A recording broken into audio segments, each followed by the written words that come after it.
हाँ जी, कैसे हो आप सब? ठीक ठाक, कुशल मंगल। तो चलिए जी, आज की कॉर्पोरेट न्यूज़ में आपका बहुत बहुत स्वागत है। और ये कॉर्पोरेट न्यूज़ है सभी के सभी सीए, सीएस, सीएमए करने वाले स्टूडेंट्स के लिए, और उन सभी स्टूडेंट्स के लिए जो कहीं ना कहीं कंपनी लॉ या फिर अदर लॉज अपने सिलेबस में पढ़ते हैं। क्योंकि कहीं ना कहीं हम आप जो लॉ में पढ़ते हैं, जो थ्योरेटिकल एस्पेक्ट पढ़ते हैं, उसका प्रैक्टिकल एप्लीकेशन क्या है इंडस्ट्री के अंदर, इन चीज़ों पे गौर करने की कोशिश करते हैं। तो बहुत बहुत स्वागत है आज की इस कॉर्पोरेट न्यूज में। बट इससे पहले कि हम शुरू करें, दो सूचनाएं। पहली सूचना, भाई बच्चे बड़े दिनों से कह रहे थे sir company of the week, company of the week या शेयर ऑफ द वीक, ऐसी कोई चीज शुरू करो जैसे हम पहले किया करते थे। और आपको मैं बता दूं कि पहले क्या हुआ था। पहले मैंने 6 महीने पहले कहा था कि सुज़लोन एक बहुत अच्छी कंपनी है, उसके फंडामेंटल डिस्कस किए थे। जिस टाइम डिस्कस किए थे वो 11 रुपए पे था, आज शेयर 44 पे है।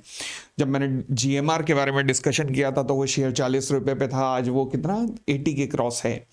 जब हिंदुस्तान एरोनॉटिक्स लिमिटेड डिस्कस किया था उस टाइम शायद वो मेरे ख्याल से 1500 के करीब था, जो आज शायद इस 1700 के करीब था, जो अब शायद इस टाइम 6000 के करीब है। मगर क्योंकि स्प्लिट हुआ है तो इसलिए वो 3000 के करीब नजर आ रहा होगा। तो मैं ये नहीं कह रहा कि भैया ऐसी कोई वो मैं कोई आपको इन्वेस्टमेंट एडवाइस दे रहा हूं ना, इस कोई भी इन्वेस्टमेंट एडवाइस नहीं, कुछ भी नहीं। यहां पर केवल हम कंपनी के फंडामेंटल डिस्कस करते हैं, किसी एक कंपनी के हफ्ते में एक बार। बट क्योंकि मैं इसे ना काफी टाइम से उसे रोक दिया था, क्योंकि बच्चों का एक कहना था कि सर इस चैनल पे सब कुछ मत डालो। तो फिर मैंने कहा ठीक है, let us start on a different channel. और मैं उसे एकदम डिफरेंट चैनल पे ला रहा हूं। अब वो डिफरेंट चैनल क्या होगा, उसका नाम होगा investment with pops. Investment with pops. तो यानी कि आप मेरे साथ, अब मैं आपको बताऊंगा कि मैं कौन सी स्क्रिप्ट के अंदर इन्वेस्ट करने जा रहा हूं, ये मैं आप लोगों को बताऊंगा। मैं अपनी इन्वेस्टमेंट बताऊंगा और मैं उस कंपनी, मैंने इन्वेस्टमेंट क्यों की मैं ये बताऊंगा। बट ध्यान रखना, मेरी इन्वेस्टमेंट का मतलब ये बिल्कुल नहीं होगा कि आप उस कंपनी में इन्वेस्ट करना शुरू कर दें। नहीं, ये कोई इन्वेस्टमेंट एडवाइस नहीं होगी। मैं केवल ये बताने जा रहा हूं कि मैं जब किसी कंपनी में इन्वेस्ट करता हूं तो मैं उस कंपनी में इन्वेस्टमेंट करते हुए क्या क्या चीजें देख रहा हूं। ये आपकी कोई भी इन्वेस्टमेंट एडवाइस नहीं होगी। आप इन्वेस्टमेंट करने से पहले अपने इन्वेस्टमेंट कंसल्टेंट से बात करेंगे, ठीक है जी। तो कसम खा लेना, ये कोई इन्वेस्टमेंट एडवाइस चैनल नहीं होगा। ये केवल आपको बताने जा रहा है कि मैं किन चीजों को देखकर इन्वेस्ट करने जा रहा हूं, दैट्स इट, और उससे आगे कुछ नहीं। तो नाम होगा इन्वेस्टमेंट बाय पॉप्स, एंड उसका लिंक आपको इसी वीडियो के डिस्क्रिप्शन लिंक में मिल जाएगा, जहां पर आप उस चैनल पर जाकर सब्सक्राइब कर सकते हैं। उस पर अभी तक तो कोई वीडियो नहीं डली, बट उसकी वीडियो पहली कल डलेगी। कल हमारी एक कंपनी ऑफ द वीक हम डिस्कस करेंगे। एंड अगेन, कोई इन्वेस्टमेंट एडवाइस नहीं, मैं केवल कंपनी डिस्कस करूंगा जिसमें मैंने रिसेंटली अभी इन्वेस्ट किया है, तो आप उस कंपनी के बारे में जान पाएंगे। चलिए, वो सस्पेंस अब कल ही खुलेगा, सस्पेंस देखते हैं। फिलहाल लेट अस प्रोसीड फर्दर। हाँ जी, दूसरी न्यूज, सीए इंटर का लॉ प्लस ऑडिट का बैच, फास्ट ट्रैक बैच, जो कि कमिंग में 2024 अटेम्प्ट वाले स्टूडेंट्स के लिए है। बेहतरीन कॉम्बो ये आपके पास अवेलेबल रहेगा। ये कॉम्बो के अंदर लॉ प्लस ऑडिट दोनों को कॉम्बो मिला के 7000 में ही रहेगा। इसके साथ में आपको लिस्ट ऑफ इंपॉर्टेंट क्वेश्चंस, आपके इसके साथ में टेस्ट सीरीज, ये सब में पार्टिसिपेट करने का मौका मिलेगा। ठीक हो गई इतनी बात, चलिए जी। तो आज की हम कॉर्पोरेट न्यूज पर आते हैं। मैंने अगेन कहा कि ये कॉर्पोरेट न्यूज सभी सीए, सीएस, सीएमए करने वाले बच्चों के लिए बहुत ज्यादा जरूरी है। आइए अपनी फेवरेट न्यूज से ही शुरू करते हैं। कौन सी फेवरेट? वही जी वाली, और क्या। आइए जी, आज ये जी जी जी जी जी, लो जी जी। ये दुख काहे खत्म नहीं होता बे, सुना होगा ये डायलॉग कई बार आपने। बस वही है जी की कथा। अब हुआ क्या, अभी हमने डिस्कस किया था एक रिसेंट वीडियो में कि ये शादी नहीं हो सकती, जी और सोनी के मर्जर के टूटने की, जहां हमने चर्चा की थी। मैंने तब उसमें भी क्लिपिंग में एक बात बताई थी कि जी अब फंसने वाला है। वो कैसे? क्योंकि इन्होंने डिज्नी से राइट तो ले लिए हैं, आईपीएल मैचेस के राइट तो ले लिए हैं, बट उसको पे करने के लिए, डिज्नी को पे करने के लिए अब इनके पास पेमेंट नहीं बची। क्योंकि बैलेंस शीट में अब कैश कितना है, नियर अबाउट 560 करोड़, और पेमेंट कितनी करनी है, अप्रोक्सीमेटली 2000 करोड़। तो कहां से पेमेंट कर देंगे? तो वही हुआ जिसकी प्रिडिक्शन हमने की थी कि जी ने मना कर दिया डिज्नी को कि सॉरी जी, हम नहीं कर सकते, 1.4 बिलियन की डील ये हम नहीं कर सकते। अब ये क्या ब्रीच ऑफ कॉन्ट्रैक्ट है? हाँ बिल्कुल ब्रीच ऑफ कॉन्ट्रैक्ट है।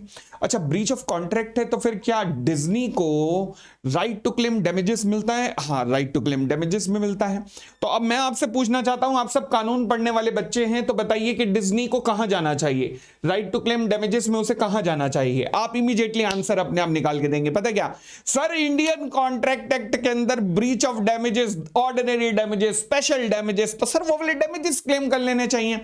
मैंने कहा अब थोड़े बड़े होते हैं। ओहो अच्छा, वो क्या? अब आज की डेट में, क्योंकि इंडियन कॉन्ट्रैक्ट एक्ट के अंदर अगर आप गए, मैं अब सलाह किसको दे रहा हूं इस टाइम, इस वक्त मेरी सलाह है किसको? डिज्नी वालों को। अगर आप इंडियन कॉन्ट्रैक्ट एक्ट के अंदर गए तो सालों तक अटके रहेंगे, ईयर्स लग जाएंगे इंडियन कॉन्ट्रैक्ट एक्ट में रिकवरी करने के लिए। तो फिर आपको क्या करना चाहिए?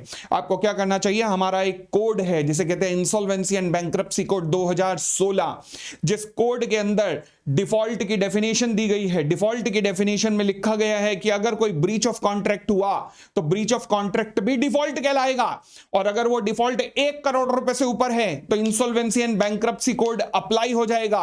और अगर insolvency and bankruptcy code apply हो जाएगा तो फिर डिज्नी क्या जी के खिलाफ एप्लीकेशन फाइल कर सकता है? हां, उस एप्लीकेशन के फाइल होने के बाद 14 दिन के अंदर अंदर ट्राइब्यूनल को उस एप्लीकेशन को एडमिट करना पड़ता है। फिर 14 दिन के बाद 180 दिन के अंदर अंदर उस पर डिसीजन होता है, जो भी डिसीजन होना हो होता है, या फिर चाहे तो 90 दिन का एक्सटेंशन मिल सकता है, मतलब 270 दिन के अंदर उसके ऊपर डिसीजन हो जाता है। सोचो कहां कॉन्ट्रैक्ट एक्ट में कई ईयर्स और कहां इंसॉल्वेंसी एंड बैंक्रप्सी कोड के अंदर 8 से 10 महीनों के अंदर अंदर डिसीजन लेके जी की पूरी इंसॉल्वेंसी जी की जा सकती है यहां पर। तो बहुत बड़ा ब्रह्मास्त्र आज की डेट में डिज्नी के हाथों में जी ने दे दिया इस कॉन्ट्रैक्ट को मना करके। अब देखते हैं आगे क्या होता है, आगे देखते हैं होता क्या है, क्योंकि जी ने मना कर दिया डिज्नी को कि अब ये डील में आगे नहीं कर सकता। हो गया काम, दुखों का अंत नहीं है जी तेरे, अभी देख आगे क्या क्या लिखा है बता नहीं। फिलहाल एक और ऐसा दुखों का मारा एक और भी है, केवल जी नहीं है, एक और दुखों का मारा भी है, नाम है बायजूस।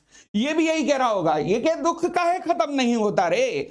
हाँ तो बायजूस का भी वही हाल है। क्यों भाई साहब, कभी कुछ हो रहा है कभी कुछ हो रहा है। अभी इसी सीरीज के अंदर क्या हुआ है जी, इनके जो फॉरेन लेंडर्स थे, कुछ फॉरेन कंपनीज ने इन्हें लोन्स दिए हुए थे, उन कंपनीज ने इनके खिलाफ NCLT, again IBC, insolvency and bankruptcy code के अंदर एप्लीकेशन फाइल कर दिया। ओवरसीज लेंडर ऑफ बायजूस ने $1.2 बिलियन का टर्म लोन इन्होंने दिया था बायजूस का, और जिसकी पेमेंट में डिफॉल्ट बायजूस कर रहा था, तो उन्होंने इंसॉल्वेंसी की पिटीशन फाइल कर दी है। आप ऑलरेडी जानते होंगे इनकी इंसॉल्वेंसी की पिटीशन फाइल की हुई है किसने? बीसीसीआई ने। बीसीसीआई ने एप्लीकेशन फाइल की है। यस, किस लिए? क्योंकि बायजूस ने भाई साहब आईपीएल के अंदर प्लेयर्स की टी-शर्ट्स पे तो लिखवा दिया बायजूस, पेमेंट देने की बात आई तो नहीं हुआ। तो फिर ऑलरेडी बीसीसीआई उस एप्लीकेशन को लेकर गया हुआ है, बायजूस ने वहां पर आर्बिट्रेशन में एप्लीकेशन बीसीसीआई के खिलाफ फाइल कर दी है। अब यहां पर एक और एप्लीकेशन इंसॉल्वेंसी की फाइल हो गई है बायजूस के खिलाफ। हे भगवान, पता नहीं इस कंपनी का भी अब क्या होगा। होगा क्या? कुछ नहीं होगा। अब ये डूबने वाले हैं। अब ये हो सकता है कि कोई टेक ओवर हो जाए, ये हो सकता है कि कोई बड़ा प्लेयर डिसाइड कर ले कि मुझे एजुकेशन सेक्टर में, एडटेक सेक्टर के अंदर एंटर करना है और इस कंपनी को टेक ओवर करना है। अब संभावना अभी कह नहीं सकते कि कौन है, कुछ एक दो रूमर्स मार्केट में चल रहे हैं, बट वो रूमर्स ही हैं, देखते हैं आगे क्या होता है। फिलहाल तो ये थी बायजूस के दुखों की गाथा, जी के भी दुखों की गाथा सुन ली हमने। अब हम टाटा के लिए खुशखबरी सुनते हैं। टाटा भाई साहब, अब टाटा पूरी तरह से आईफोन का मैन्युफैक्चरर इन इंडिया बन चुके हैं। अभी तक क्या था? अभी तक ना टाटा एक ताइवान की कंपनी थी जिसका नाम था विस्ट्रॉन इन्फोकैम, जो कि इंडिया के अंदर ऑपरेट करती थी और टाटा के साथ मिलकर ये आईफोन बनाए जाते थे। बट अब टाटा ने इस पूरी की पूरी कंपनी के 100% शेयर्स एक्वायर कर लिए हैं। तो आज की डेट में ये कंपनी 100% सब्सिडरी, जिसे आप होली ओन सब्सिडरी कंपनी भी कहते हो, वो बन चुकी है। टाटा की नाम क्या है? विस्ट्रॉन इन्फोकॉम्स। 100% की इक्विटी आज की डेट में टाटा के पास आ चुकी है। ताइपे बेस्ड कंपनी थी, ताइवान बेस्ड कंपनी थी। तो आज की डेट में अब आईफोन की जो मैन्युफैक्चरिंग होगी वो 100% आप कह सकते हो कि टाटा का कोई जॉइंट वेंचर नहीं है, पूरी टाटा के अंडर ही होगी। तो अच्छी न्यूज है, हम भारतवासियों के लिए बहुत अच्छी न्यूज है और गर्व करने वाली न्यूज है कि टाटा ने एक और बहुत बड़ा टेक ओवर किया है और आईफोन की मैन्युफैक्चरिंग के लिए यहां पर। चलिए आगे की न्यूज पे बढ़ते हैं और आगे की न्यूज है SEBI extend deadlines for the listed firms to confirm और deny the market rumours. Say for example अभी हुआ क्या, जैसे एक न्यूज आ रही थी मार्केट में, एक रूमर घूम रहा था कि शायद जी को इस हालात में अदानी टेक ओवर कर जाएंगे। अब एक रूमर है, तो अब फर्ज बनता है अदानी साहब का कि वो आगे बताएं, कईयों के दिमाग में आ रहा होगा कि क्लैरिटी दे दो अदानी साहब कि मतलब आप टेक ओवर करने जा रहे हो या नहीं जा रहे। तो सेबी ने ना इसके लिए एक रेगुलेशन रिसेंटली बनाई और कहा कि भैया अब कभी भी इंडिया की टॉप मोस्ट 100 कंपनी, पहले लिखा फिर लिखा 250 कंपनी, इंडिया की टॉप मोस्ट 250 कंपनीज जो लिस्टेड कंपनीज होंगी, उन 250 कंपनीज को, टॉप की 250 कंपनीज को अगर उनके खिलाफ या उनके फेवर में कोई भी न्यूज मार्केट में आती है तो 24 घंटे के अंदर अंदर उन्हें उस न्यूज को कंफर्म करना होगा। यह कानून एप्लीकेबल होने वाला था 1 फेब से, आने वाली 1 फेब से, बट सेबी ने इसके लिए अब थोड़ा सा एक्सटेंशन इन लोगों को दे दिया है।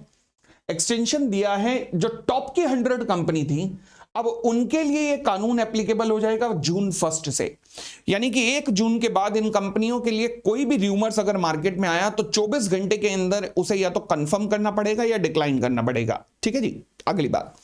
उसके अलावा जो टॉप 250 लिस्टेड कंपनीज हैं, टॉप 100 को छोड़ दो, बाकी जो टॉप 250 लिस्टेड कंपनीज हैं उनके लिए रिक्वायरमेंट पहले 1 अगस्त से चालू होनी थी, परंतु अब 1 दिसंबर 2024 से एप्लीकेबल होगी। तो मैं कह सकता हूं कि शेयर होल्डर के हितों में बहुत अच्छा डिसीजन लिया है सेबी ने, क्योंकि कई बार ऐसे रूमर्स घूमते रहते हैं, पता नहीं लगता ना वो बड़ी बड़ी कंपनियां कंफर्म करती है ना रिजेक्शन करती हैं। बट इससे होगा क्या कि अब वो कंफर्म या रिजेक्शन करेंगी तो एटलीस्ट शेयर होल्डर को पता रहेगा कि होने क्या वाला है। तो बहुत अच्छा स्टेप है, सेबी का वेलकम स्टेप है।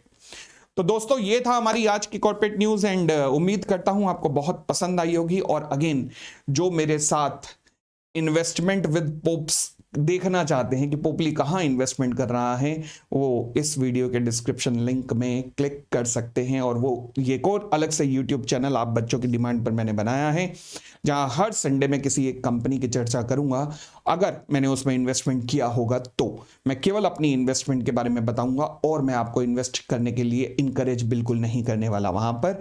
क्यों? क्योंकि आपकी इन्वेस्टमेंट आपके इन्वेस्टमेंट एडवाइजर के कंसल्टेंसी के अनुसार होनी चाहिए। यहां पर केवल मैं आपको ज्ञान देने की कोशिश करूंगा कि किसी कंपनी की इन्वेस्टमेंट, कंपनी में पैसा डालने से पहले मैंने किन किन चीजों को देखा, बस।